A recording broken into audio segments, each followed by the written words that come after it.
Am I the asshole for warning people that my sister lies a lot? My sister, 26, just found out that I, 29, warn people I know before they meet her that she is a compulsive liar.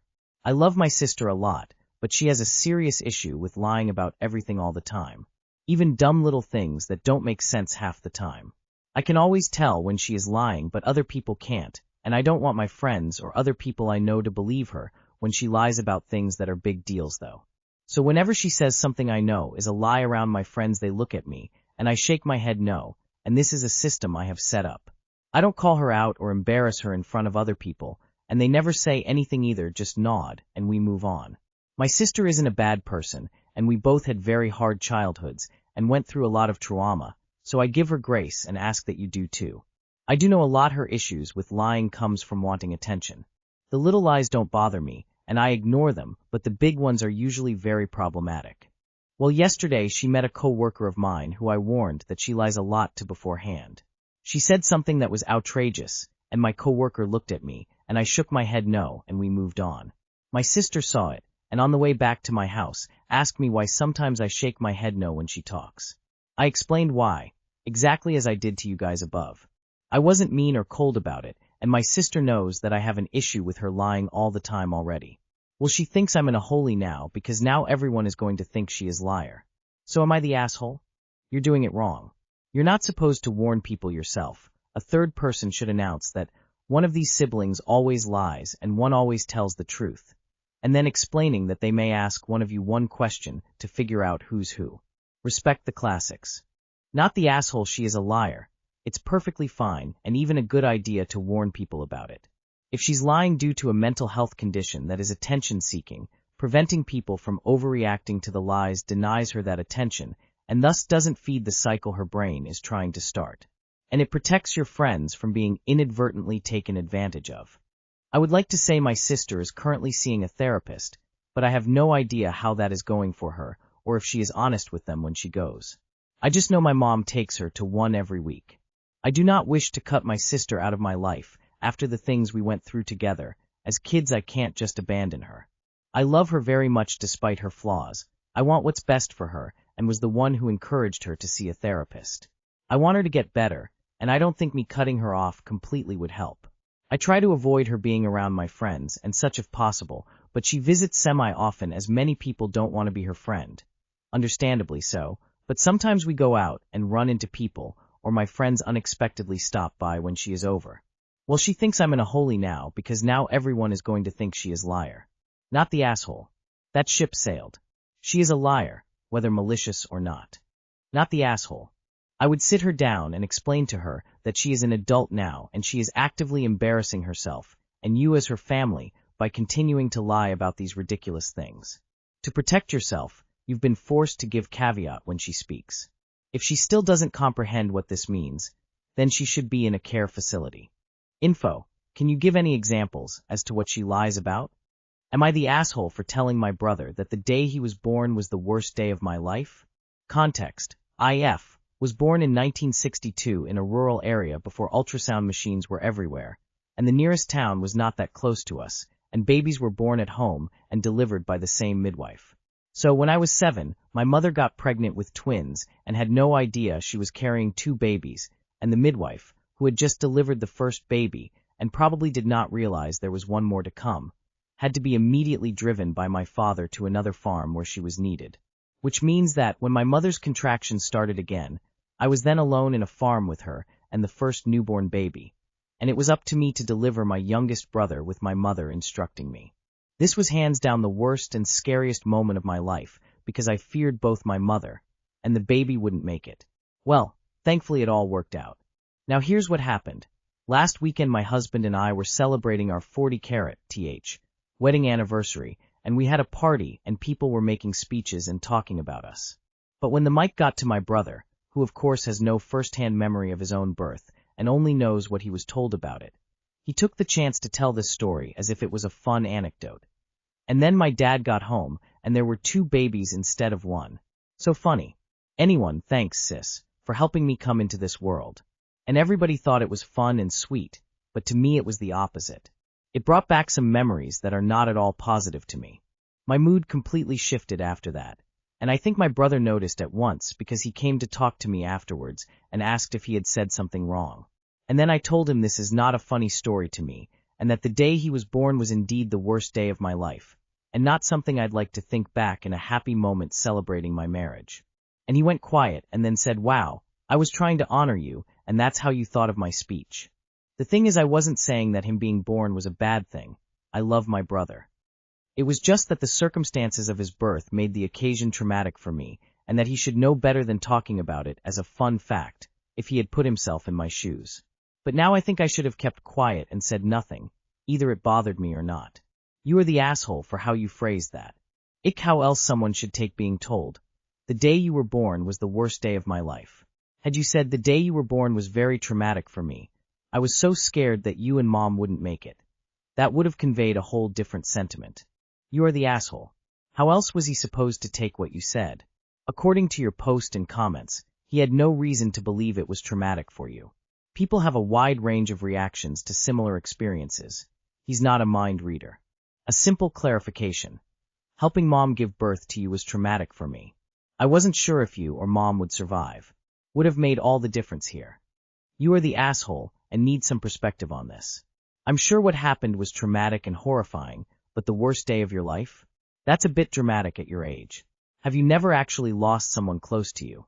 And the day you were born was the worst day of my life is just an all-around shitty thing to say to anyone, much less family. You are the asshole. If you've never told him how you felt about that day, then there is no way he could possibly know. Also, you could have handled it differently than saying it was the worst day of your life. Perhaps a very stressful and frightening day. Worst day sounds like you hate that he was born. You know you are the asshole. You told him it was the worst day of your life the day he was born. It's been 50 years. Have you sought any therapy to aid you in overcoming this? And then I told him this is not a funny story to me, and that the day he was born was indeed the worst day of my life. And you're somehow surprised that he took that poorly. You are the asshole for your choice of words. Am I the asshole for making my kid a priority over my brother's kids? My brother asked my wife and I to watch his 2 kids for a couple days while they were on a small vacation, and we agreed a few months ago. They're great, and it's really fun to have them around, but my brother mentioned that he expects my wife and I to have his kids at a higher priority than our own daughter because they're guests. I told him that they would be loved and cared for, but ultimately our daughter would be our main concern.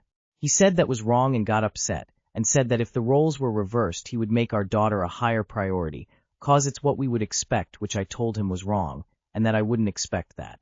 I'm not mistreating his kids, and I'm also not acting like my daughter can do no wrong. She's definitely had to go sit in the corner a few times, but at this point I can't tell. Am I the asshole? Edit.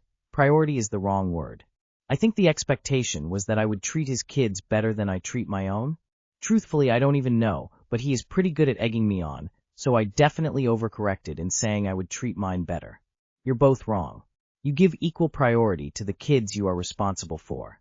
If you're taking care of 3 kids, they get equal priority regardless of who their parents are. I'm not even sure what the 2 of you are thinking. Under what circumstances would you need to prioritize one over the other? Are you going to run out of food? Are there not enough beds to sleep in? Can you not fit all the kids into your car? Esh. Higher priority in what sense? Who you'd rescue from a burning building first? It sounds like an argument that just doesn't need to be had. I mean, most normal people would say, we'll look after them, as if they were our own. It's a weird thing to say, prioritize my child more than your own, unless it was said in a joking/funny way. It's also a weird thing to say, no, my daughter has more priority. Because like I said, we'll treat them like our own would be what most people would say, equal priority for everyone. Especially considering it's your brother's kids, that's as close as family gets. Are y'all from the Netherlands or something? This is a conversation that I'd expect someone like Max Verstappen to have with his family. The only response to this would be, if you don't trust us to take care of your kids well, then make other arrangements. Yes, that whole conversation is weird, and it's also weird to emphasize that some kids will be treated with more concern than others. He shouldn't expect that you'll treat his kids better than yours because they're guests, and you should have just responded that you'll love and care for all kids under your supervision. There was no need to mention that your daughter will stay your main concern. What your brother likely heard was that if there's a scheduling conflict/emergency/argument etc., You'd prioritize your daughter's schedule or well-being over his kids. When IMO, that should be decided on a case-by-case basis. Sounds so childish. What do y'all even mean by high priority? Who to let the zombie eat, or who will see on Bird Box? But it was a wrong move for him to ask, and also wrong for you for not addressing how absurd of a request that it is. Am I the asshole for choosing to not attend my sister's wedding because of my newborn? I, 27F, decided to not attend my sister's, 31F, wedding, and she's pretty upset about it. I am pregnant right now, and her wedding ceremony is set for less than 2 months after my due date. The wedding is in another state, which would require a plane trip or a long car drive, and I don't want to do either of those with a very young baby. There are too many risks involved for the baby that I'm not willing to take. My sister initially told me that I could just bring the child with me, but when I explained to her how complicated it would be, she at least accepted that it wasn't a reasonable idea. She still wanted me to come though. She told me that I could just leave the baby at home with my husband or a nanny. There is no way that I will leave my newborn alone with a nanny for several days, but I also don't want to leave him alone with my husband. It's not that I don't trust him, but I don't feel comfortable with the idea of being so far away from the baby while he's so young. On top of that, I also don't feel comfortable doing that trip on my own, as I have a physical disability and will still be in the postpartum stage.